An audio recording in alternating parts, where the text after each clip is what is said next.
Good evening. हम लोग अभी पढ़ रहे हैं वर्ग 16 के तत्वों के बारे में। ये सेकेंड लेक्चर है, फर्स्ट कंप्लीटेड है। इसको 3 लेक्चर में कंप्लीट किया जाएगा। फर्स्ट लेक्चर आपको अपलोडेड है चैनल पे देख सकते हैं और अपने एग्जाम की प्रिपरेशन को बूस्ट कर सकते हैं। ठीक है, एग्जाम को प्रिपरेशन को अच्छे कर सकते हैं।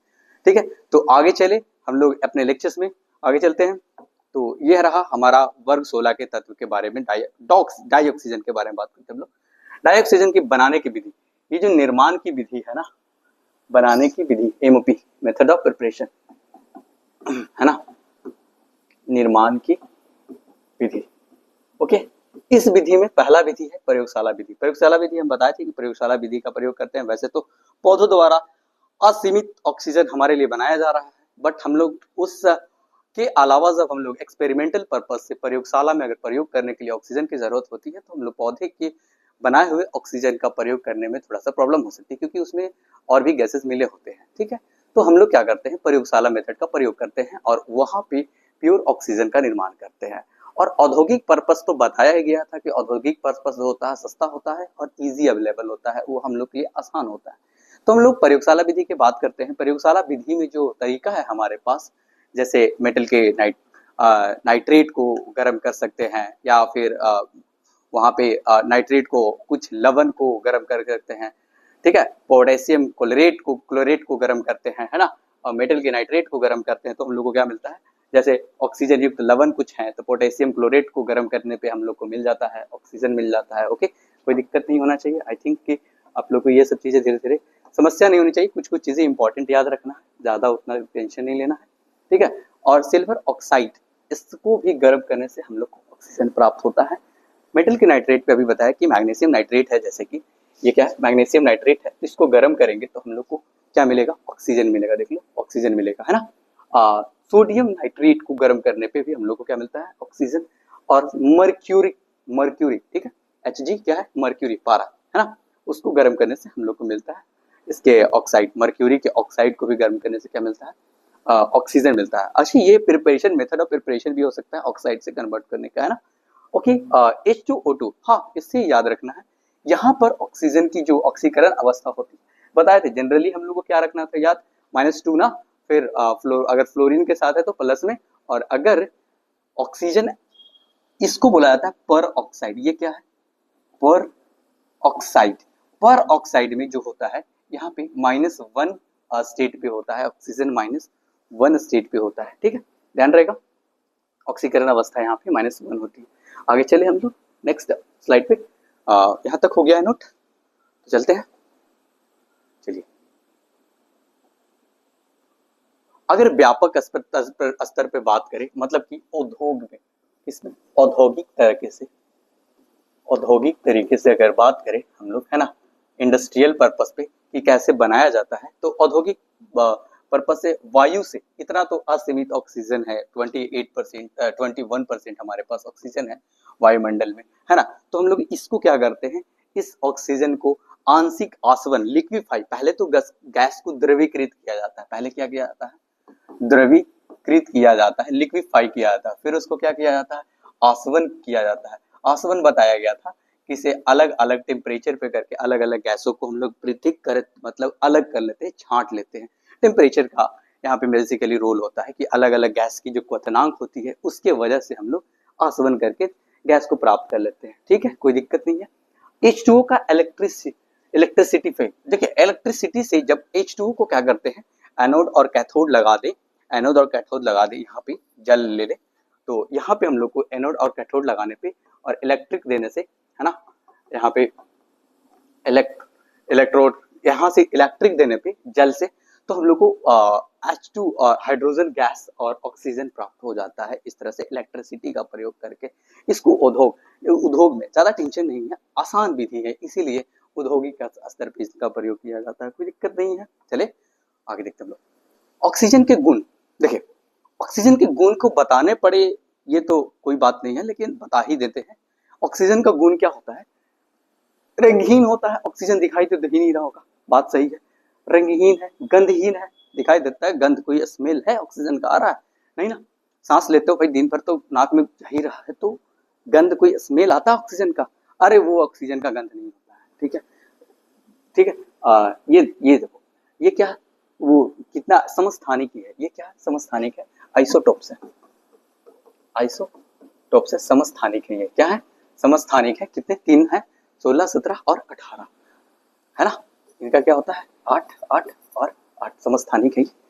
अनुचुंबकीय, देखिए ये इंपॉर्टेंट है, अनुचुंबकीय ऑक्सीजन में जो मतलब कि इनमें जो इसकी जो पैरामैग्नेटिक गुण है ना ऑक्सीजन की, ये पूछा जाता है, अक्सर पूछा जाता है कि ये कैसा होता है, तो अनुचुंबकीय होता है, ठीक है। इसके कुछ रिएक्शंस हैं, जैसे कार्बन, किसी को चीज को जला लो, कार्बन के साथ ऑक्सीजन, कार्बन डाइऑक्साइड मिलता है, ठीक है, कोई दिक्कत नहीं है।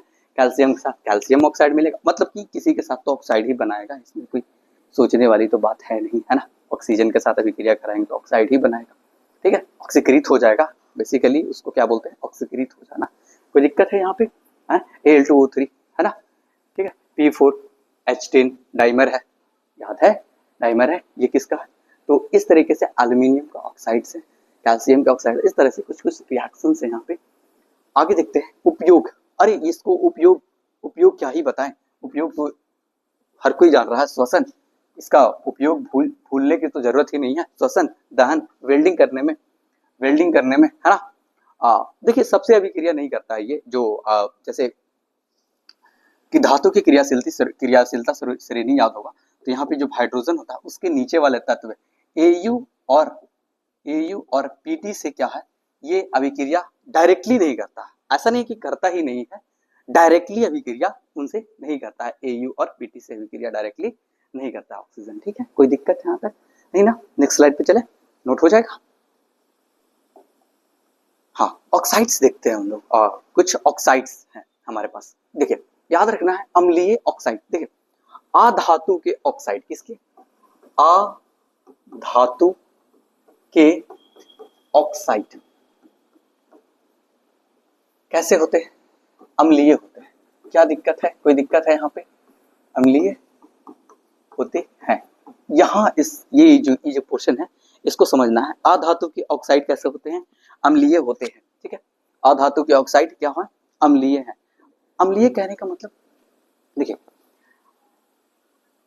इसकी अम्लीयता ज्यादा होती है, SO2 जैसे कि SO2, ठीक है, CO2, ये सब क्या है, धातु है, ऊपर के तत्व है, याद है, ऊपर के तत्व है, तो ये क्या है, अधातु है, तो इनके ऑक्साइड क्या हो जाएंगे, अम्लीय हो जाएंगे। देखिए कुछ धातु के ऑक्साइड, ये इंपॉर्टेंट है, ठीक है, कुछ धातु के ऑक्साइड भी अम्लीय होते हैं, लेकिन इनका कुछ कंडीशन है। वैसे धातु के ऑक्साइड अम्लीय होते हैं, वैसे धातु के ऑक्साइड अम्लीय होते हैं,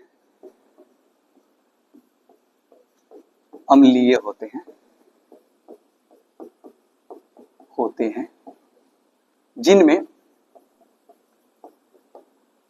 धातु का ऑक्सीकरण संख्या ज्यादा होता है, धातु का ON ज्यादा होता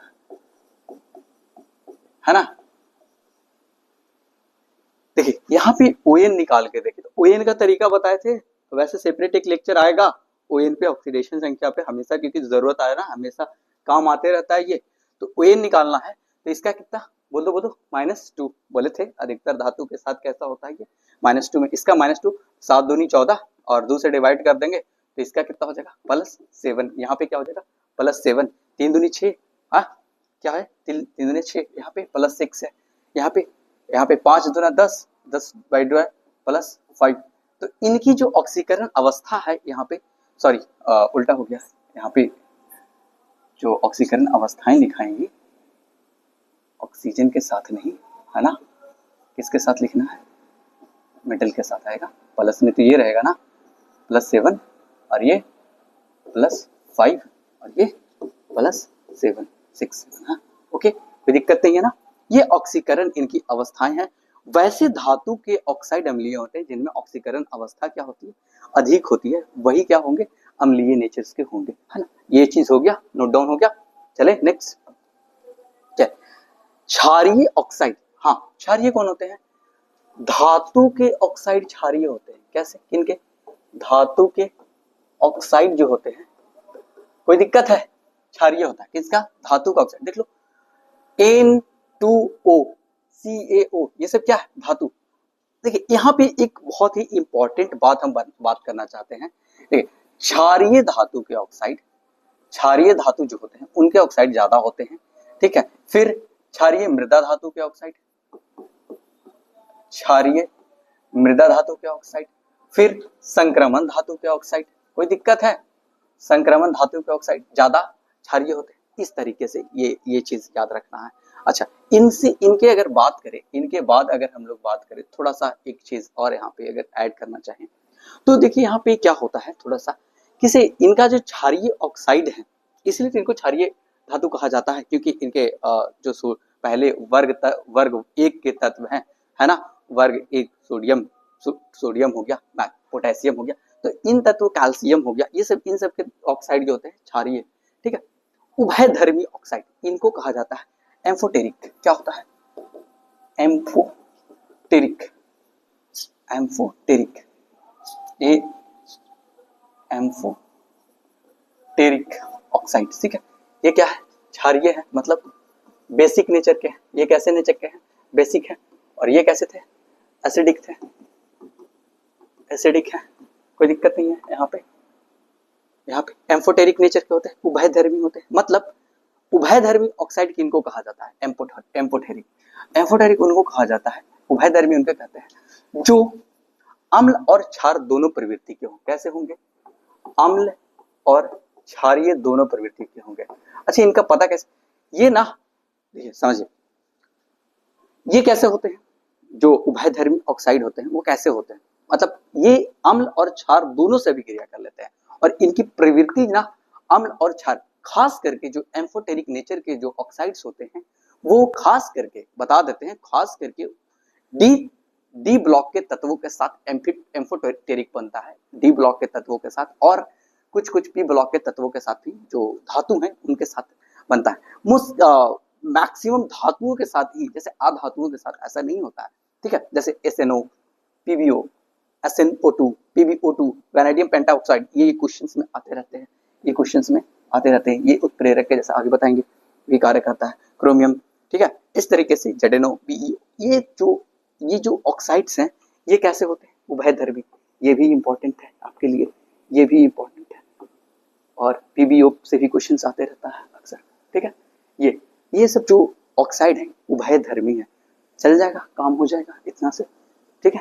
आगे चले क्या, ठीक है। उदासीन ऑक्साइड, मतलब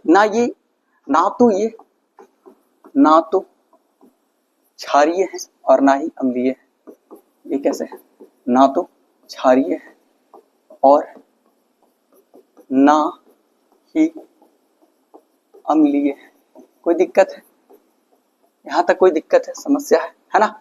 ऐसे ये जो है कार्बन मोनोऑक्साइड है, ठीक है, NO हो गया, NO2 हो गया, H2O, ये सब कैसे है, जो उदासीन है ना, ये क्षारीय है और ना ही, आगे चलते हैं, अम्लीय है। ओजोन, बहुत ही समझदारी का बात करें अगर यहाँ पर, तो ओजोन क्या है, देखिए ऑक्सीजन कैसा था, पैरामैग्नेटिक, ऑक्सीजन कैसा था, पैरामैग्नेटिक, यानी कि अनुचुंबकीय। ये होता है डायामैग्नेटिक। ये कैसा होता है, ओजोन है, डायामैग्नेटिक होता है, ठीक है। कोई दिक्कत होगा, ठीक है। ये ऑक्सीजन का ही अपरूप है, ठीक है। किसका है, ऑक्सीजन का ही अपरूप है, ठीक है। देखिए O3 गैसियस अवस्था में जो होता है वो पेल ब्लू, हल्का सा पीला, मतलब पेल ब्लू मतलब पीत ब्लू, इसको कहते हैं, पीत नीला कलर बोलते हैं। इसको क्या कहा जाता है, पीत नीला कलर कहा जाता है ना। गैसीय अवस्था में ये हमारे वायुमंडल में स्ट्रेटोस्फीयर, कौन से परत में, स्ट्रेटोस्फीयर में पाया जाता है। ये वायुमंडल के परत में 20 किलोमीटर के हाइट पे, ऑलमोस्ट हमारे जो 20 किलोमीटर के ऊंचाई से के बाद ये हमारे जो वायुमंडल में है ये पाया जाता है। हमारे लिए बहुत इंपॉर्टेंट है ओजोन। क्यों भाई, ये पृथ्वी है, पृथ्वी के बाद ये जो है ऊपर से ये आवरण है, ठीक है, स्ट्रेटोस्फीयर में 20 किलोमीटर के आसपास पे। ये सूर्य से आने वाली जो हानिकारक किरणें होती हैं, यूवी, कौन सी किरणें, यूवी किरण जो होती है, पराबैंगनी किरण जो होती है, उनको यहाँ पर आने से रोकता है। क्या करता है, यूवी किरणें से, जिसकी वजह से पृथ्वी पर रह रहे इंसानों की या अन्य जीवों पौधों की, अन्य जो जीव जंतु हैं यहाँ पे, उनको यूवी रे से बहुत दिक्कत होने से बच जाते हैं। इंसान हो या वो पौधा हो, है ना, वो पौधा हो, वो यूवी रेख से बच जाते हैं, है ना। इंसान, पौधा, इंसान में कैंसर हो सकता है, पौधों का विकास रुक जाता है, जीवों पर कैंसर हो सकता है, कोशिका विभाजन पे प्रभाव पड़ता है यूवी रे से। बात समझ में आ रही है यहाँ पे। ओजोन, ओजोन एक परत बना के रखता है अर्थ के ऊपर, ठीक है, पृथ्वी के ऊपर एक परत बना करके रखा है, ये हमारे यूवी रे को बचाता है यहाँ पे, ठीक है, ध्यान रखना है। इसको बनाने का विधि, हालांकि अगर बात करें नेचर में, नेचर में ये बनाने की विधि तो हम लोग बात जाहिर सी बात करेंगे कि प्रयोगशाला या हम लोग औद्योगिक रूप से इसको बनाते हैं, क्योंकि हम लोग को ओजोन का कुछ यूज पता है, हम लोग यूज करते हैं, जैसे विरंजक के जैसा करते हैं इसका यूज, कीटनाशक के जैसे। अगर मान के चलिए कहीं का कहीं का क्षेत्र भीड़ भाड़ वाला, बहुत भीड़ वाला इलाका है, भीड़ है वहां पे, तो वहां पे अगर एटमॉस्फेयर, वहां के वातावरण को कीड़ा, वहां के कीड़ा कहते हैं, जैसे कि बैक्टीरिया को वहां पे निष्क्रिय करना है, वातावरण को मतलब बहुत अच्छा साफ सफाई, बैक्टीरिया को मार देना है, वायरसेस को मारना है, वहां के वातावरण को रोग मुक्त करना है, तो वहां पे ओजोन गैस का प्रयोग किया जा सकता है कम मात्रा में। 100 ppm से अगर कम होगी मात्रा, कितना, 100 ppm से अगर मात्रा कम होगी तो हमारे लिए नुकसानदेह नहीं है। 100 ppm से अगर कम है तो हमारे लिए नुकसानदेह है कि नहीं है, नहीं। 100 ppm से ज्यादा होती है तो चक्कर, सिर दर्द होता है, लेकिन 100 ppm से कम है तो हमारे लिए कोई नुकसान नहीं होगा ओजोन से, है ना। हमारे जैसे ये थोड़ा नीचे धरती के परत पे नहीं पाया जाता है, धरती के ऊपर पाया जाता है, ठीक है। तो यहाँ पे बात करें बनाने की विधि, बनाने की विधि के लिए क्या है, इलेक्ट्रिक विधि से, जैसे ओजोन, जैसे यहाँ पे हम लोग एक चेम्बर में इलेक्ट्रिक को, यहाँ पे O2 ऑक्सीजन को लेते हैं, यहाँ पे इलेक्ट्रिक लगा देते हैं, क्या लगा देते हैं, इलेक्ट्रिक लगा देते हैं। तो इस इलेक्ट्रिसिटी से क्या होता है, ओजोन प्राप्त होता है, हम लोग को क्या प्राप्त होता है, ओजोन बन के मिलता है। ये मेथड ऑफ प्रिपरेशन है। वैसे बता दे, धूप के किरण से ऊपर, ठीक है, धूप के किरण से ही बन जाता है, ओजोन का निर्माण होता है, ऑक्सीजन वहां पे तापीय विघटन वहां हो जाता है, तो वहां उस लेयर में, स्ट्रेटोस्फीयर में वहां पे बन जाता है, ओजोन का निर्माण हो जाता है स्ट्रेटोस्फीयर में, ठीक है। लेकिन यहाँ हम लोग लैब में या फिर औद्योगिक रूप से इस तरीके से प्रिपरेशन इसका करते हैं, निर्माण की विधि है, ठीक है, कोई दिक्कत नहीं होना चाहिए। आई थिंक यहाँ तक तो, है ना, यहाँ तक तो कोई दिक्कत नहीं होना चाहिए। आगे चलें, आगे देखते हैं लोग। रंग की अगर बात करें, इस ओजोन के गुण में अगर रंग की बात किया जाए तो गैस जो होता है पीत नीला, बताए अभी, पेल येलो, है ना, सॉरी पेल ब्लू, है ना, कोई दिक्कत नहीं है। अगर वो लिक्विड में होगा तो गहरा नीला, डार्क ब्लू होता है, और सॉलिड होता है, ठोस अवस्था में होता है, ठीक है। गैसीय होगा, द्रव रूप होगा, ठोस होगा, तो उसका रंग क्या होता है, अलग अलग होता है। देखिए एक अभी बात बताएं, कम मात्रा में कोई दिक्कत नहीं है, कोई दिक्कत नहीं है ओजोन से। अगर ये कम मात्रा में ओजोन है तो हम लोग को कोई समस्या नहीं होगा, ठीक है। 100 ppm से अधिक अगर इसकी मात्रा हो जाती है, 100 ppm बताए थे, पार्ट्स पर मिलियन, है ना, 100 ppm से अधिक मात्रा होने पर सिर दर्द, श्वसन में दिक्कत, सांस लेने में मिचलाना, चक्कर आने लगता है, ठीक है। ओजोन से ज्यादा अस्थाई, ऑक्सीजन से ज्यादा अस्थाई होता है। क्या है, ऑक्सीजन से ये ज्यादा अस्थाई है, क्योंकि इसमें रेजोनेंस पाया जाता है, अनुनाद पाया जाता है, ठीक है। आगे देखते हैं हम लोग। वायुमंडल में स्ट्रेटोस्फीयर ओजोन की परत है, बताए थे, ओजोन की परत में छिद्र हो जाता है अगर ज्यादा हम लोग पॉल्यूशन करते हैं। CFC गैस, ये जो CFC, हालांकि अब ये बैन हो चुका है, ये बंद हो चुका है, इस गैस के वजह से ओजोन की परत में क्या होता है, छेद हो जाता है, हम लोग प्रदूषण की वजह से ये छेद हो रहा है, होते जाता है। CFC वैसे बैन हो चुका है, अब उपयोग में नहीं होता है, लेकिन कोई चीज बिहार में कह दे कोई कि दारू बंद है तो गलत बात है ना, माने कि ऑफिशियली बंद है, ठीक है ना, समझ में आया ना बात, ऑफिशियली बंद है, ऐसा थोड़ी है कि बैन है, कह दिए तो बैन है, सरकार की तरफ से बैन है ना, CFC उपयोग करने वाला कर रहा है, ठीक। अच्छा अभिरंजक क्या है, अच्छा अगर अभिरंजक की बात किया जाए तो अच्छा अभिरंजक मतलब कि गुड ब्लीचिंग एक्शन होता है, इसका क्या होता है, गुड ब्लीचिंग एक्शन, मतलब कि रंग उड़ाने का कार्य करता है, क्या करता है, रंग उड़ा देगा, रंग उड़ा देता है। कोई दिक्कत है नहीं ना? अगर किसी चीज का रंग उड़ाना है तो ओजोन से रंग उड़ाया जा सकता है, आसानी से रंग उड़ाने का कार्य करता है। ओजोन से उसको, ओजोन से अगर अभिक्रिया करा दिया जाए किसी रंग वाले पदार्थ की या वस्तु की, तो उसका रंग उड़ जाता है, ठीक है, रंग उड़ा देता है ये। कोई दिक्कत है यहाँ तक? गुड ब्लीचिंग एक्शन होता है इसका, ओजोन का अभिरंजन, इसका क्षमता बड़ा अच्छा होता है, मतलब कि ये ऑक्सीकृत कर देता है उसको। कारण क्या है? वो उसको ऑक्सीकारक, ऑक्सीकृत कर देता है और वो, ठीक है। अगर इसकी संरचना की बात की जाए तो बताए थे अभी हम कि ये इस तरीके से अनुनाद बनाता है, और यहाँ पे कोण जो होता है 117 डिग्री। कोई दिक्कत है? ये इस तरीके से ओजोन की संरचना होती है, अनुनाद बना के 3 एटम होते हैं और इस तरीके से उपस्थित होते हैं, नेचर में पाए जाते हैं। ये परत है, यहाँ से इसका नोट हो जाएगा यहाँ तक का, ठीक है। तो कल हमारा लास्ट लेक्चर होगा इसका, ग्रुप 16 यानी कि वर्ग 16 का लास्ट लेक्चर होगा।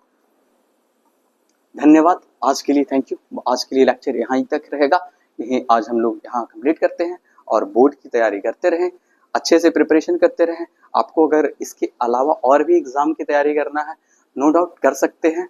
आपको क्वेश्चंस यहीं से आने वाले हैं, क्वेश्चंस ज़्यादा एक्स्ट्रा एडवांस नहीं आएगा।